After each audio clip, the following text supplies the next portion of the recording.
नमस्कार मित्रों, ज्ञानशाला एकेडमी में आप सबका स्वागत है। आइए अब यूपीएससी या फिर अन्य पीसीएस परीक्षाओं में आए हुए कुछ सवालों को देख लेते हैं। पहला सवाल है, निम्न में से कौन नीला जल योजना जिसे ब्लू वाटर पॉलिसी कहा जाता है उसको शुरुआत करने वाला कौन था? याद करिएगा कि पुर्तगालियों की दो महत्वपूर्ण नीतियां थीं, एक तो ब्लू वाटर पॉलिसी और एक कार्टेज प्रणाली, जिसकी वजह से उन्होंने हिंद महासागर वाले क्षेत्र पे शासन किया था। तो जहां तक ब्लू वाटर पॉलिसी की बात है तो ये आपको पता होगा कि पहला जो पुर्तगाली गवर्नर था द अल्मीडा, ये नीति उससे संबंधित है, यानी कि इसका आंसर होगा ए। अल्मीडा का मानना यह था कि अगर हिंद महासागर के व्यापार पर पुर्तगालियों को अपना आधिपत्य जमाना है तो इस पूरे इलाके को शांत रहना पड़ेगा और उसकी शांति की जिम्मेदारी पुर्तगालियों के पास होगी, तभी वो इस पूरे इलाके के व्यापार पर अपना आधिपत्य रख सकेगा। इसी को ब्लू वाटर पॉलिसी कहा जाता है। यानी कि इससे कौन संबंधित है? अल्मीडा, जो कि प्रथम पुर्तगाली वायसराय था जो 1505 में वायसराय बना था। अगला प्रश्न यह है कि भारत में पुर्तगाली शक्ति का वास्तविक संस्थापक कौन था?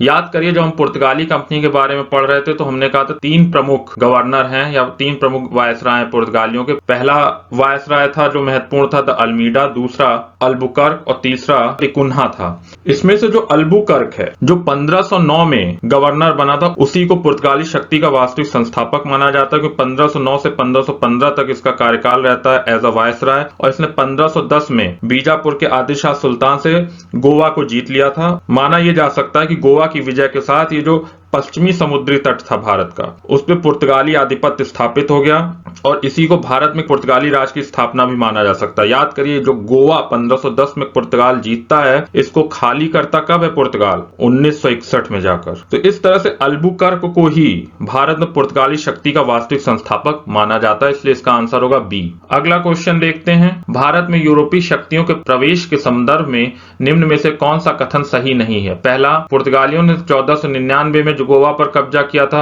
ये गलत है। अभी हमने पिछले क्वेश्चन में देखा था कि 1510 में किया था अल्बुकर्क ने, तो पहला ही गलत हो जाता है। बाकी के भी हम ऑप्शन देख लेते हैं, क्या ये सही है कि गलत है, तो एक बार चेक कर लेते हैं। दूसरा ऑप्शन है, अंग्रेजों ने अपना पहला कारखाना दक्षिण भारत में मछलीपट्टनम में लगाया, बिल्कुल सही है। तीसरा, पूर्वी भारत में अंग्रेज कंपनी ने 1633 में उड़ीसा में पहला कारखाना लगाया, ये भी सही है। और डुप्ले के नेतृत्व में फ्रांसीसियों ने 1746 में मद्रास में कब्जा किया था, ये भी सही है, क्योंकि याद होगा जब हमने प्रथम कर्नाटक युद्ध पढ़ा था तो उसमें हमने देखा था कि 1746 में मद्रास पर कब्जा कर लेता है डुप्ले।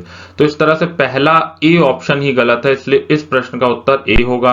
अब चलते हैं अगले प्रश्न की तरफ। निम्नलिखित में से कौन कलकत्ता का संस्थापक था? तो इसका आंसर बहुत आसान है, जॉब चारनॉक होगा, क्योंकि आपको पता होगा कि 1690-91 के आसपास सूतानाती में कारखाना इसी की नेतृत्व में खोला था ईस्ट इंडिया कंपनी ने, और बाद में सूतानाती के आसपास के दो अन्य गांव की जमींदारी भी इन्हें मिल गई थी।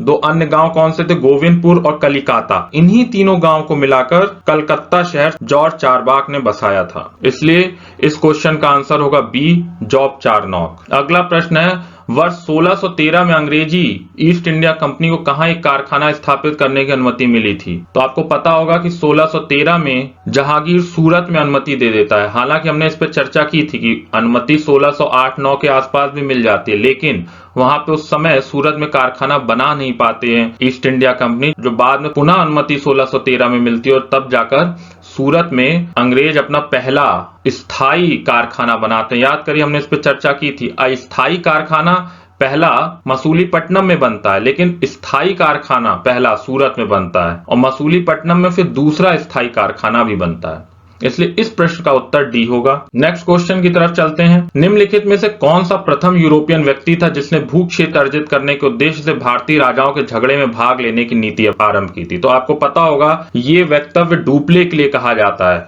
आंसर इसका बी होगा, क्योंकि याद होगा आपको जब हमने सेकेंड कर्नाटक युद्ध पढ़ा था तो उसमें हुआ ही क्या था? उसमें जो हैदराबाद का जो उत्तराधिकार का युद्ध था उसी में तो डुप्ले एंट्री मारता है, और हैदराबाद का जो उत्तराधिकार की जो लड़ाई चल रही थी वो कर्नाटक की, उसी का फायदा उठाकर डुप्ले अपने प्रभाव को बढ़ाने की कोशिश करता है। तो पहला जो यूरोपीय व्यक्ति डुप्ले ही था जो भारतीय राजाओं के झगड़े में भाग लेने की जिसने रणनीति अपनाई थी। आइए अब चलते हैं नेक्स्ट क्वेश्चन की तरफ। भारत में फ्रांसीसियों ने अपना सबसे पहला कारखाना निम्न स्थानों में से कहां लगाया था? अगर हम बात करें अंग्रेजों की या फिर फ्रांसीसियों की, तो दोनों का पहला कारखाना सूरत में लगता है।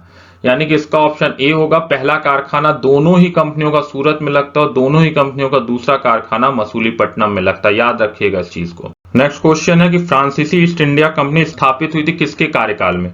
तो आपको पता होगा, हमने बात भी की थी कि लुई 14वें का जो मंत्री था कॉलबर्ट, उसी ने 1664 में फ्रेंच ईस्ट इंडिया कंपनी की स्थापना की थी। यानी कि इस प्रश्न का जो आंसर हो जाएगा वो ए हो जाएगा, लुई 14वें के शासनकाल में। अगला प्रश्न है, निम्न यूरोपीय शक्तियों ने भारतीय व्यापार में समय समय पर प्रवेश किया। अंग्रेज, डच, फ्रांसीसी और पुर्तगाली, और इनके तिथि क्रम के आधार पर इन्हें क्रम में निर्धारित करना है। तो आपको पता होगा कि सबसे पहले भारत में पुर्तगाली आते हैं 1498 में, यानी कि 4 नंबर सबसे पहले होगा। तो देखिए बी ऑप्शन है जिसमें 4 सबसे पहले आ रहा, तो बी ही ऑप्शन है। लेकिन अगर हम देखें थोड़ा और विस्तार से इस प्रश्न की व्याख्या करें तो आपको पता होगा पुर्तगीज सबसे पहले, फिर डच 1605 में आते हैं। हमने बात भी की थी कि 1605 में आते भी और मसूलीपट्टनम में पहली फैक्ट्री भी लगाते हैं। फिर अंग्रेज 1608 में आते हैं। फिर जो डेन होते हैं यानी डेनिश, वो 1616 में आते हैं और फिर फ्रांसीसी अंत में 1667-68 में आते हैं। इसलिए इसका जो क्रम होगा वो 4 2 1 3 होगा, अर्थात उत्तर बी होगा।